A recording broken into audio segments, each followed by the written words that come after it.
नमस्कार, मी ऑर्गॅनिक मार्गदर्शन उमेश चव्हाण. आज आपण ही पिंपळवंडी ह्या क्षेत्रामध्ये आलेलो आहोत.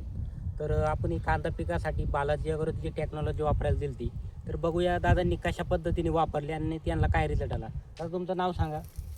माझे नाव किसन कुशाबा दगडे, पिंपळवंडी. तुम्ही ह्या कांदा पिकासाठी बालाजी अग्रोची टेक्नॉलॉजी वापरली, हो. तर कशा पद्धतीने वापरली? ज्यांनी आपला रायकर साहेबांनी मला मार्गदर्शन केलं होतं त्या पद्धतीने मी ती वापरलं.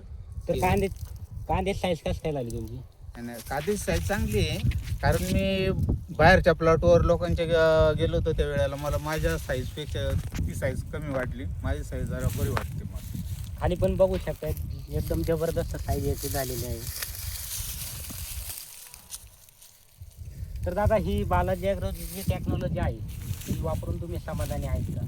हो, समाधानी आहे. आजूबाजूच्या ज्या शेतकऱ्यांना काय सांगू शकता? तुम्ही टेक्नॉलॉजी वापरली पाहिजे. नाही, आजूबाजूचे शेतकरी पण बघून गेलेले आहेत पहिलेच. हा नाही. हा, याच्या अगोदर बघून गेलेले म्हणजे चांगलं कांदा धन्यवाद दादा, तुम्ही आमच्या बालाजी अग्रोला माहिती दिल्याबद्दल. हो.